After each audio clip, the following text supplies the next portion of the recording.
তাহলে government to government চিঠি দেওয়া হয়। সপ্তম হিজরিতে বিষ্ণু ইসলাম সব সুপার পাওয়ারের কাছে চিঠি দিলেন, রোমান সম্রাটের কাছে, পারস্য অধিপতির কাছে, মিশরের অধিপতির কাছে, সবার কাছে চিঠি লিখলেন। চিঠির ভাষা ছিল এরকম, মিন মুহাম্মাদিন রাসূলিল্লাহ ইলা মুকাওকিস আযীমিল কিবত, মুহাম্মদ রাসূলুল্লাহর পক্ষ থেকে মিশরের বাদশার কাছে, আসলিম তাসলাম, ইসলাম মানো শান্তিতে থাকবা, সালামুন আলা মান ইত্তাবাআল হুদা, শান্তি তার জন্য যে হেদায়েতের অনুসরণ করে। সুবহানাল্লাহ পড়েন। কেমন নবী ছিলেন? আমার নবীরে চিনে নেন, আমার নবীর অ্যাটিটিউড জেনে নেন। বিষ্ণু ইসলাম যখন কোনো জনপদে যেতেন 3টা অপশন নিয়ে যেতেন। প্রিয় ভাইয়ের আওয়াজ করে বলতে হবে, কোনো জনপদে গেলে আমার নবীর অপশন থাকতো কয়টা? আমার মতো 3 আঙ্গুল উঁচু করে দেখান আর বলুন, আমার নবী কোনো জনপদে গেলে কয়টা অপশন নিয়ে যেতেন? 1 নম্বর অপশন আসলিম তাসলাম। নতুন এলাকায় গেলে বলতেন আসলিম তাসলাম, ইসলাম ধর্ম গ্রহণ করো, শান্তিতে থাকবা, আমার ভাই হয়ে যাবো, আমরা ভাই ভাই, ইসলাম মানো, আমরা ভাই ভাই। অপশন নাম্বার কত? 1। যদি বলে না ইসলাম মানবো না, ওকে, অপশন নাম্বার 2, মুসলিম হওয়ার দরকার নাই, লা ইকরাহা ফিদ্দিন, ইসলামে কোনো বাড়াবাড়ি নাই, খ্রিস্টান আছো থাকো, বৌদ্ধ আছো থাকো, ইহুদি থাকতে চাও থাকো, কিন্তু আমরা যেহেতু রিজিওনাল সুপার পাওয়ার, আমাদের আন্ডারে থাকো, ট্যাক্স দিয়া থাকো, এটার বলে জিজিয়া। আলেম যারা আছেন বুঝবেন, এটার আরবিতে কি বলে? জিজিয়া। You pay us the tax, we will give you the security. তোমরা ট্যাক্স দিবা, আমরা সিকিউরিটি দিব, আমাদের আওতায় থাকবা, কেউ তোমাদেরকে আক্রমণ করতে পারবে না, আমরা নিরাপত্তা দিব। সুবহানাল্লাহ বলেন। এটা অপশন নাম্বার কত? আচ্ছা, বুঝে থাকলে বলেন 1 নম্বর অপশন কি ছিল? ইসলাম, ইসলাম মানো শান্তিতে থাকবা, ভাই ভাই, আমরা ভাই ভাই। অপশন নাম্বার 2, ট্যাক্স দাও, আমরা নিরাপত্তা দিব, মুসলিম হওয়া লাগবে না। এখন 1 নম্বরও মানে না, 2 নম্বরও মানে না, মুসলিম হবো না, ভালো, খ্রিস্টান থাকো, ট্যাক্স দাও, আমরা সিকিউরিটি দিব না, এইটাও মানি না। বিষ্ণু বলেন, তাহলে তলোয়ার আমাদের আর তোমাদের মাঝে ফয়সালা করবে, মুসলিমও হবে না, ট্যাক্স দিবা, নিরাপত্তা দিব, আমরা সুপার পাওয়ার, আমাদের আন্ডারে থাকবে, এটাও না। তাহলে তোমাদেরকে তো আমরা বিশ্বাস করতে পারি না, কখন না কখন বিশ্বাসঘাতকতা করো, কার সাথে মিলে হাত মিলাও, তলোয়ার আমাদের মাঝে ফয়সালা করবে। তখন তিনি জেহাদের সশস্ত্র সংগ্রামের ঘোষণা দিতেন। সুবহানাল্লাহ পড়েন। দেখেন, পশ্চিমারা জেহাদকে এইভাবে চিত্রায়িত করে না, ওরা জেহাদ বলতে বোঝায় তলোয়ার, হাত কাটো, গলা কাটো, না, জেহাদ সশস্ত্র সংগ্রাম 3 নম্বরে। অধিকাংশ ক্ষেত্রেই বিশ্বনবীর সুন্দর আচরণ দেখে, আরে আমার নবীর যে নুরানি চেহারা, অনেকে তো কেবল সিরেফ চেহারাটা দেখেই কালিমা পড়ে মুসলমান হয়ে গিয়েছে। যারা মুসলিম হয় নাই তারা তাদের ইসলামেই বলবৎ ছিল, ট্যাক্স দিয়ে ইসলামের আন্ডারে ছিল। যারা এটাও মানে নাই ওইটাও মানে নাই, তাদের বিরুদ্ধে জেহাদ। বিষ্ণু ইসলাম 7ম হিজরিতে যখন খায়বার বিজয়ের পরে ইসলাম রিজিওনাল সুপার পাওয়ার হিসেবে আত্মপ্রকাশ করলো, বিশ্বনবী চিঠি লিখলেন অন্যান্য সুপার পাওয়ারের কাছে, রাষ্ট্রীয় চিঠি লেখে এক রাষ্ট্রপ্রধান আরেক রাষ্ট্রপ্রধানের কাছে। ঠিক কিনা বলেন? জানেন না আপনারা? এই যে 24-এর ছাত্র নাগরিক অভ্যুত্থানে, এই অভ্যুত্থান যখন শুরু হয়, আমি তখন সাউথ আফ্রিকাতে, একটা স্ট্যাটাস দিয়েছিলাম, কোটা নয় গোটা দেশ সংস্কার করা লাগবে। শুধু বাংলাদেশ নয়, সারা বিশ্বের বাংলা ভাষাভাষী লোকেরা এই আন্দোলনের সাথে সমর্থন তারা করেছে, এটাকে সাপোর্ট করেছে, তারা সমর্থন দিয়েছে। আমাদের ইউনাইটেড আরব আমিরাতের বাংলাদেশি ভাইয়েরা, তারা সেখানে রাস্তায় নেমে এসেছিল, জানেন? ওইখানে ডেমনস্ট্রেশন করা যায় না, সেখানকার সরকার তাদেরকে যাবজ্জীবন দিয়েছিল। তখন আমাদের এই যে প্রধান উপদেষ্টা ডক্টর মোহাম্মদ ইউনূস সরাসরি G2G বলে, এটারে G2G, government to government, G2G, উনি চিঠি লিখলেন যে তাদেরকে, ইউর হাইনেস, হে সম্মানিত আমির, আপনি আমার এই চিঠির কারণে আমার সম্মানে এই 53 জন বাংলাদেশিকে মাফ করে দেন। এই চিঠির বদৌলতে বেকসুর খালাস পেয়ে গিয়েছিল আমাদের ভাইরা। জানেন না এই ঘটনা আপনারা? তাহলে গভর্নমেন্ট টু গভর্নমেন্ট চিঠি দেওয়া হয়। 7ম হিজরিতে বিষ্ণু ইসলাম সব সুপার পাওয়ারের কাছে চিঠি দিলেন, রোমান সম্রাটের কাছে, পারস্য অধিপতির কাছে, মিশরের অধিপতির কাছে, সবার কাছে চিঠি লিখলেন। চিঠির ভাষা ছিল এরকম, মিন মুহাম্মাদিন রাসূলিল্লাহ ইলা মুকাউকিস আযীমিল কিবত, মুহাম্মদ রাসূলুল্লাহর পক্ষ থেকে মিশরের বাদশার কাছে, আসলিম তাসলাম, ইসলাম মানো শান্তিতে থাকবা, সালামুন আলা মান ইত্তাবা আল হুদা, শান্তি তার জন্য যে হেদায়েতের অনুসরণ করে। সুবহানাল্লাহ পড়েন। তো এই চিঠি অনেকে ভালোভাবে রিসিভ করেছে, অনেকে এই চিঠি পাওয়ার পরে নবীর কাছে আবার ইন রিটার্ন উপহার পাঠিয়েছে। কি পাঠিয়েছে? উপহার। মিশরের বাদশা মুকাউকিস তিনি বিশ্বনবীকে বিশাল এক উপহারের ডালি পাঠিয়েছেন। মিশরের বাদশা মুকাউকিস ছিলেন ধর্মে খ্রিস্টান। লালমনিরহাটের ভাইয়েরা আওয়াজ করে বলেন, মিশরের বাদশা ধর্মে কি ছিল?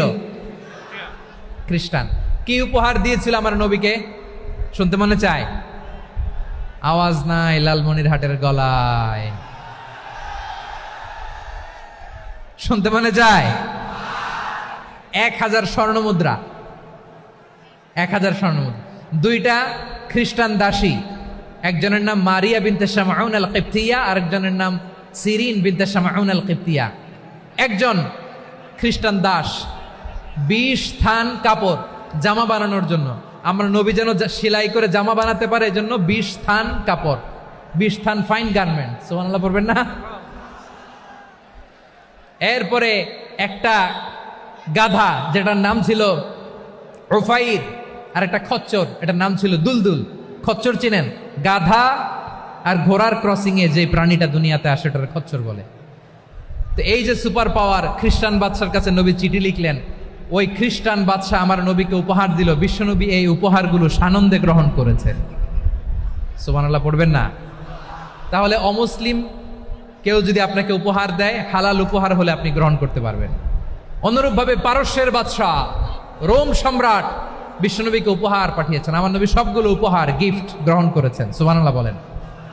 তাহলে প্রিয় লালমনিরহাট আওয়াজ করে বলুন, ইসলাম কি ন্যারো মাইন্ডেড রিলিজিয়ন না ব্রড মাইন্ডেড? আম্মাজান আয়েশার কাছে মাসালা জানতে চায় মেয়েরা, হে আম্মাজান, অগ্নি উপাসকেরা তাদের ঈদের দিন নওরোজের সময় আমাদেরকে পাখি দেয়, নেওয়া যাবে? উনি বললেন, ওরা জবাই করে দিলে নেওয়া যাবে না, কিন্তু ওরা যদি ফলমূল এরকম খাবার দেয় এগুলো নেওয়া যাবে। তার মানে অমুসলিমদের দেয়া উপহার এটা গ্রহণ করা যায়। সুবহানাল্লাহ বলেন। শুধু তাই নয়, বিষ্ণু ঈসা ইসলাম অমুসলিমদের সাথে আর্থিক লেনদেনও করেছেন, ফিনান্সিয়াল ডিলিং করেছেন। অমুসলিমদের সাথে প্রয়োজনে আপনি ফিনান্সিয়াল ডিলিং করতে পারবেন। আমরা প্রায় দেখি বাজারের মিষ্টির দোকানগুলো আমার হিন্দু ভাইদের। লালমনিরহাটে মিষ্টির দোকান, দইয়ের দোকান কারা চালায়? হিন্দুরা চালায় না? তারপরে যে বারবার শপ, চুল কাটে যে নাপিত, অধিকাংশ নাপিতের দোকানে কারা? আমার হিন্দু ভাইরা। তা আপনি চুল কাটতে পারবেন কিনা? পারবেন কিনা বলেন? পারবেন। তার দোকান থেকে দই মিষ্টি কিনতে পারবেন কিনা? হ্যাঁ, আমার মুসলিম ভাইয়ের দোকান থাকলে ওইটারে আমি বেশি প্রায়োরিটি দিব, ঠিক কিনা? কিন্তু যদি তাদের সার্ভিস নিতে চান, প্রোডাক্ট নিতে চান, পারবেন। তার দলিল সহিহ বুখারী, আম্মা জান আয়েশা রাদিয়াল্লাহু তাআলা আনহা বলেন, ইশতারা রাসূলুল্লাহ সাল্লাল্লাহু আলাইহি ওয়াসাল্লাম মিন ইয়াহুদিয়িন তুআমান ওয়া রাহানাহু দিরআহু মিন হাদিদ। রাসূল সাল্লাল্লাহু আলাইহি ওয়াসাল্লাম এক ইহুদির কাছ থেকে, কার কাছ থেকে? সবাই বলে নাই কার কাছ থেকে? আমার নবী, পেয়ারা নবী এক ইহুদির কাছ থেকে জব কিনেছিল। জব, বার্লি, যেটা দিয়ে রুটি বানায়। ওই জবের দাম দেওয়ার টাকা পয়সা নবীর কাছে ছিল না। ফলে নবী ওনার একটা পোশাককে মর্গেজ রেখেছিলেন, মর্গেজ, বন্ধক, যে এখন এটার দাম দিতে পারবো না, কয়েক কেজি বার্লি নিয়ে যাই আর বন্ধক হিসেবে আমার জামাটা রেখে গেলাম, যেই দিন দাম দিব ওই দিন জামাটা ছুটায় নিয়ে যাব। সুবহানাল্লাহ পড়বেন না? বাকিতে নিছিলেন, বাকিতে। দিরআহু মিন হাদিদ, লোহার তৈরি বর্ম, মানে যুদ্ধের পোশাক, লোহা দিয়ে বানানো। বিষ্ণুনবী বললেন, কয়েক কেজি জব দাও, টাকাটা পরে দিব, এখন টাকা নাই, বন্ধক হিসেবে, মর্গেজ হিসেবে আমার জামা রেখে গেলাম, যখন টাকা দিব জামা ছুটায় নিব। আওয়াজ করে বলতে হবে সুবহানাল্লাহ। এ থেকে বোঝা গেল অমুসলিমদের সাথে ফিনান্সিয়াল ডিলিং করা যায়, অর্থনৈতিক লেনদেন করা যায়, কেনাবেচা করা যায়, প্রোডাক্ট কেনা যায়। এমনকি আমাদের মসজিদে নববীতে বারান্দায় আপনার একটা অটোমেটিক ফ্লাইং আমব্রেলা দেখছেন? সূর্য যখন বাড়ে মসজিদে নববীর বারান্দায় ইয়ার্ডের মধ্যে অটোমেটিক্যালি কিছু আমব্রেলা আছে, সাঁ করে খুলে যায়, আর সূর্যের তাপ লাগে না। আবার সন্ধ্যাবেলায় এই আমব্রেলাগুলো ওরা ক্লোজ করে ফেলে, দেখেন নাই না? দেখছেন? এই মসজিদে নববীকে সর্বোচ্চ উন্নত মানের কনস্ট্রাকশন ইনফ্রাস্ট্রাকচার ডেভেলপ করার জন্য কর্তৃপক্ষ কিছু অমুসলিম ইঞ্জিনিয়ারের ডিজাইনারের সহায়তা নিয়েছিল। সুবহানাল্লাহ বলেন। কোন দলিলের ভিত্তিতে? এই দলিলের ভিত্তিতে যে বিষ্ণু ঈসা ইসলাম অমুসলিমদের সাথেও লেনদেন করেছেন। আওয়াজ করে বলতে হবে আল্লাহু আকবার। শুধু তাই নয়, ইন কেস অফ ইমার্জেন্সি, প্রয়োজনে ইসলামের খাতিরে ইসলামকে সামনের দিকে এগিয়ে নিয়ে যাওয়ার জন্য অমুসলিমদের সাপোর্ট নেওয়া জায়েজ আছে। সুবহানাল্লাহ বলেন। অমুসলিমদের সাপোর্ট নেয়া, তাদের থেকে অর্থ নেয়া, পলিটিক্যাল সাপোর্ট, পলিটিক্যাল অ্যাসাইলাম নেওয়া জায়েজ আছে। আমাদের অনেক বিশ্ববরেণ্য দায়ীরা আমেরিকায় অস্থায়ীভাবে অ্যাসাইলাম নিয়ে থাকে, নিজের দেশে গেলে ফাঁসিতে ঝুলাই দিবে। যুগ যুগ ধরে দায়ীদের উপরে এরকম অত্যাচার আর নির্যাতন আছে না নাই? মিশরের অনেক দায়ীরা পাশ্চাত্যে যেয়ে থাকে। এই যে তারা পলিটিক্যাল অ্যাসাইলাম নিয়ে থাকে, রাজনৈতিক আশ্রয়, এটা জায়েজ আছে না? এটা যে জায়েজ আছে তার প্রমাণ স্বয়ং বিশ্বনবী সাল্লাল্লাহু আলাইহি ওয়াসাল্লাম পলিটিক্যাল সাপোর্ট নিয়েছিলেন অমুসলিমদের কাছ থেকে। সুবহানাল্লাহ বলেন। খুব মজাদার একটা ঘটনা শুনবেন। আপনাদের আগ্রহ দেখে তো মনে হয় না শোনার ইচ্ছা আছে। আছে আছে, গলায় জোর আছে। লিল্লাহি তাকবীর, লিল্লাহি তাকবীর, নারে তাকবীর। মাশাআল্লাহ।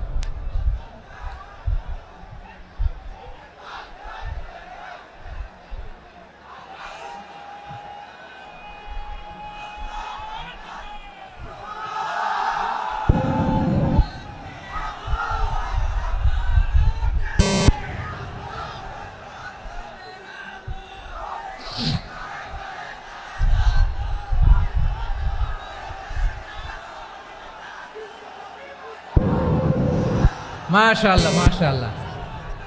থামুন থামুন আমার ভাইরা। বিশ্বনবীর বয়স তখন প্রায় 51 বছর। কত বছর? বিশ্বনবীর সবচেয়ে কাছের মানুষ খাদিজা রাদিয়াল্লাহু তাআলা আনহা ইন্তেকাল করেছেন। বিশ্বনবী বড্ড কষ্ট পেলেন, হৃদয়টা ভেঙে খান খান। যিনি ঘরের ভেতরে বিশ্বনবীকে সান্ত্বনা দিতেন, ভালোবাসা দিতেন, বাইরে গেলে কুরাইশরা বকাঝকা করে, অত্যাচার করে, কিন্তু আম্মাজান খাদিজা রাদিয়াল্লাহু তাআলা আনহা ঘরটারে এমন শান্তির নীর বানায় রেখেছেন, এই ঘরের ভিতরে ঢুকলে বিশ্বনবীর কলিজাটা ঠান্ডা হয়ে যেত। এজন্য রব্বুল আলামিন বলেন, খাদিজা, ও আমার বান্দি খাদিজা, জান্নাতে এমন স্পেশাল একটা ঘর আমি তোমার জন্য রেডি করে রেখেছি। ওই ঘরের মধ্যে কোনো আওয়াজ নাই, ওই ঘরের মধ্যে কোনো নয়েজ নাই, ওই ঘরে কোনো বিশৃঙ্খলা নাই। কারণ মক্কার জমিনে আমার নবী কুরাইশদের বিশৃঙ্খলা, নয়েজ আর ঝামেলাগুলোকে উপেক্ষা করে যখন তোমার ঘরের ভিতরে ঢুকতো, ঘরটারে তুমি শান্তির নীর, ঠান্ডা, নীরব, নিস্তব্ধ, নিঝুম আর শান্তির নীর বানিয়ে রেখেছ। এজন্য জান্নাতে স্পেশাল একটা শান্তির নীর আমি তোমারে উপহার দেব। ওই প্রিয়তমা স্ত্রী খাদিজা ইন্তেকাল করলেন, বিশ্বনবীর হৃদয় ভেঙে খান খান। আবার ওনার চাচা আবু তালেব ইন্তেকাল করলেন, যিনি পলিটিক্যাল শেল্টার দিতেন নবীকে। কে দিতেন? আবু তালেবের ভয়ে, বিশ্বনবীর এই চাচার ভয়ে কোনো মুশরিক নবীর গায়ে হাত দেওয়ার সাহস পায় নাই। এখন স্ত্রীও নাই, চাচাও নাই, নবীকে আশ্রয় দেওয়ার কেউ নাই। নবীর চারদিকে অন্ধকার। নবী এখন কই যাবেন? আমার পেয়ারা নবী নতুন স্টেশন খুঁজতেছেন, নতুন দাওয়াতি প্ল্যাটফর্ম খুঁজতেছেন। তিনি যায়েদ বিন হারেসা রাদিয়াল্লাহু তাআলা আনহুকে নিয়ে মক্কার পাশের একটা নেইবরিং সিটি তায়েফে চলে গেলেন। কোথায় চলে গেলেন? লালমনিরহাটের ভাইয়ের আওয়াজ করে বলেন, কোথায় গেলেন? তায়েফে চলে গেলেন দিনের দাওয়াত দেওয়ার জন্য। কি দেওয়ার জন্য? নাকি জমি কিনতে গেছিলেন? জমি কিনতে? দুনিয়ার যশ খ্যাতির জন্য? নিজের কোনো লাভের জন্য? তায়েফবাসীদেরকে জাহান্নামের আগুন থেকে বাঁচানোর জন্য। আওয়াজ করে বলতে হবে ঠিক কিনা? বিশ্বনবী বিশাল মরুপথ, পাহাড়ি পথ পাড়ি দিয়ে তায়েফের মরুজমিনে গেলেন কোরআনের দাওয়াত নিয়ে, ইমানের দাওয়াত নিয়ে। কিন্তু তায়েফের লোকেরা বিশ্বনবীর দাওয়াতকে শুধু প্রত্যাখ্যান করেই থামে নাই, তারা বিশ্বনবীর সাথে অত্যন্ত খারাপ আচরণ করেছে। বিশ্বনবীকে শারীরিকভাবে হেনস্থা করেছে, আমার নবীকে শারীরিকভাবে অত্যাচার করেছে, আমার পেয়ারা নবীর গায়ে পাথর মেরেছে, বিশ্বনবীর গা বেয়ে ঝরঝর করে রক্ত ঝরেছে, নবী জামিনের মধ্যে লুটিয়ে পড়েছেন, আবার মেরেছে, আবার নবী হাঁটতে শুরু করলেন, পেছন থেকে আবার মেরেছে, আবার নবী রক্তাক্ত হয়ে জামিনের মধ্যে লুটিয়ে পড়লেন, আবার মেরেছে। বিশ্বনবীর মতো এত সুশ্রী মানব, বিশ্বনবীর মতো এত শুভ্র মানব, বিশ্বনবীর মতো এমন চমৎকার দেহাবয়ব দিয়ে রব্বুল আলামিন কাউকে বানান নাই। এরকম চমৎকার মানুষটাকে তারা তায়েফের ওই জামিনে রক্তাক্ত করেছে। বিশ্বনবী দুনিয়ার কোনো স্বার্থের জন্য সেখানে যান নাই, নিজের কোনো লাভের জন্য, প্রাপ্তির জন্য যান নাই, তায়েফবাসীদের জাহান্নামের আগুন থেকে বাঁচাতে গিয়েছেন। ঠিক কিনা বলেন? খেয়ে না খেয়ে দিন প্রচারের কাজে নিজেকে দিয়েছ বিলিয়ে, তায়েফের কাফিরেরা চিনল না সে আলো, দুষ্ট ছেলেদের পিছু দিল লেলিয়ে, পাথরের আঘাতে ক্ষত বিক্ষত হয়ে সারা শরীর থেকে রক্ত ঝরে।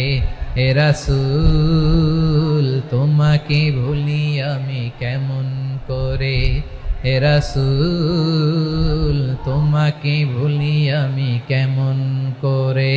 পারেন না আপনারা? ধরুন আমার সাথে। হাজার ব্যথা বেদনার পরে ফিরে আসনি তুমি আপন ঘরে, দিনের আলো তুমি ছড়িয়ে দিতে, চলে গেলে মদিনায় মক্কা ছেড়ে। হে রাসূল তোমাকে ভুলি আমি কেমন করে, হে রাসূল তোমাকে ভুলি আমি কেমন করে। ঠিক কিনা বলেন? প্রিয় ভাইরা, তায়েফের ছেলেরা নবীকে রক্তাক্ত করলো। আমার নবী কই যাবে? কই যাবে? মক্কায় জায়গা নাই, তায়েফে জায়গা নাই। তায়েফ থেকে ভারাক্রান্ত মন নিয়ে আমার নবী মক্কায় ফিরে আসলেন। বিশ্বনবী মক্কায় ঢুকতে পারেন না। মক্কার মরুভূমির দিকে তাকিয়ে, উপত্যকার দিকে তাকিয়ে বিশ্বনবী ধা ধা করে কাঁদেন, ঝরঝর করে। নবীর চেহারা মোবারক থেকে চোখের পানিগুলো বেয়ে বেয়ে পড়ে। আমার জন্মস্থান, আমার শৈশব, কৈশোর, যৌবন কেটেছে এই মক্কায়, আমার এলাকায় আমি ঢুকতে পারি না। বিশ্বনবী মক্কার অনতি দূরে দাঁড়িয়ে জায়েদকে পাঠালেন, জায়েদ যাও দেখো কেউ আমাকে সাপোর্ট করার মতো আছে কিনা, যাও অমুকের কাছে যাও।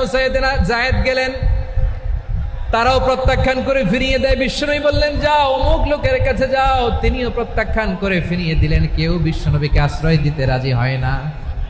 নিজ জন্মভূমিতে বিতাড়িত বিশ্বনবী, সর্বশেষ বিশ্বনবী বললেন যাও মুতঈম ইবনে আদির ঘরে যাও।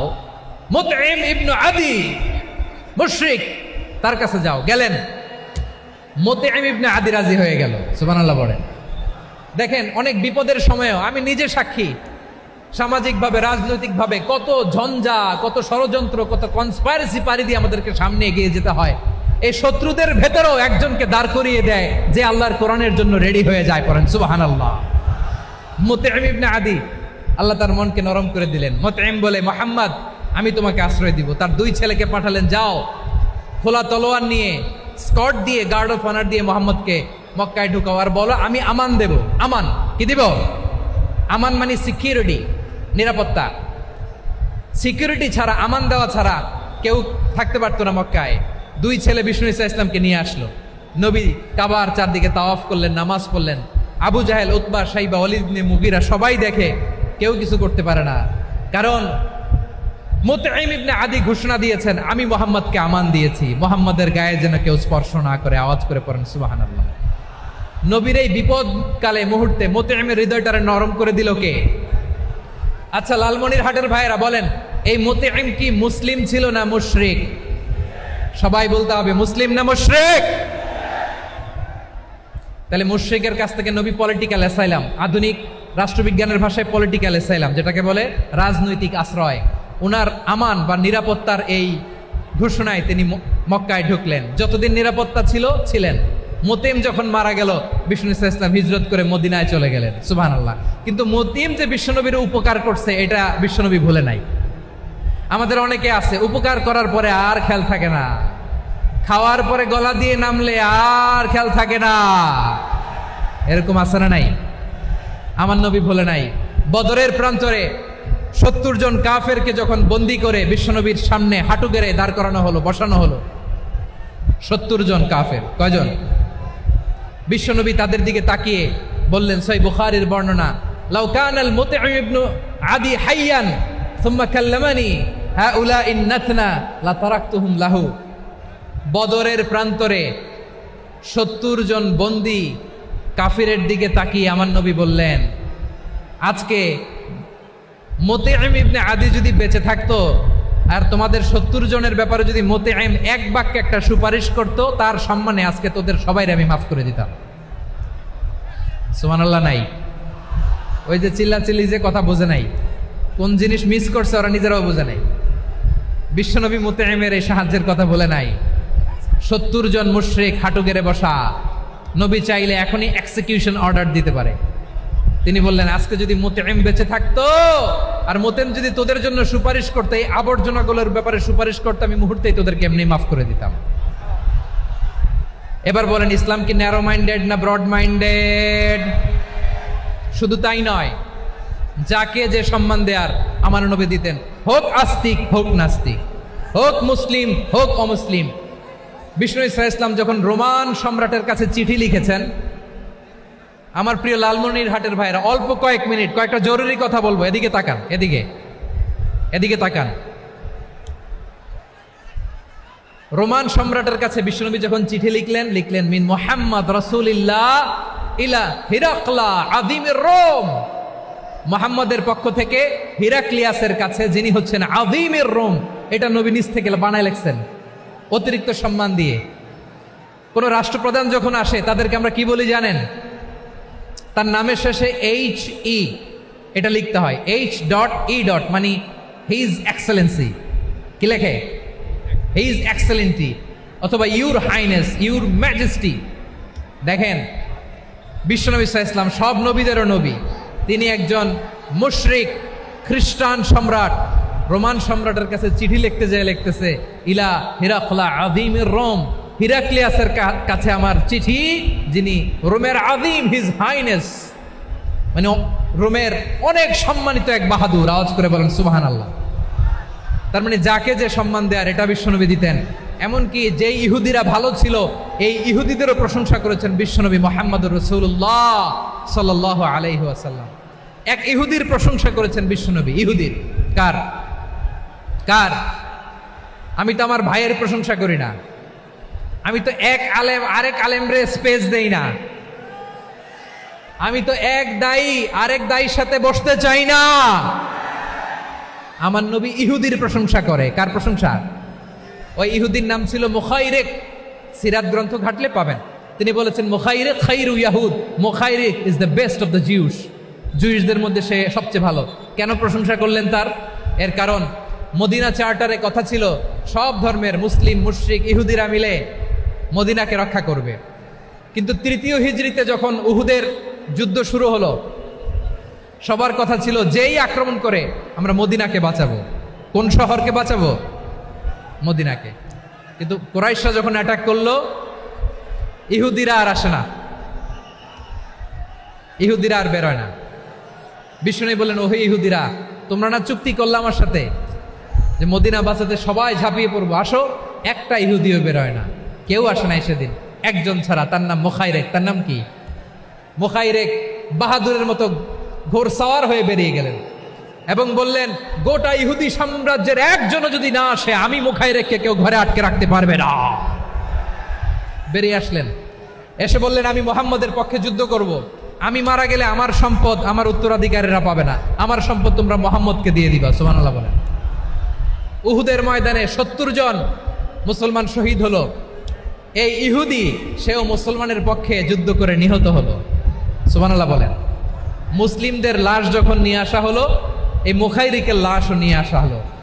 মুসলিমদের লাশের পাশে মুখাইরিকের লাশ দেখে বিশ্বনবী মুখাইরিকের প্রতি অনেক খুশি হলেন। আর বিশ্বনবী খুশি হয়ে বললেন মুখাইরিক খৈরু ইয়াহুদ, মুখাইরিক যদিও তুমি ইহুদি তারপরও তুমি সব ইহুদিদের মধ্যে সেরা ইহুদি। পড়েন সুবহানাল্লাহ। আমার নবী ইহুদিকেও সম্মান দিতে কার্পণ্য করে নাই। আওয়াজ করে বলেন আল্লাহু আকবার।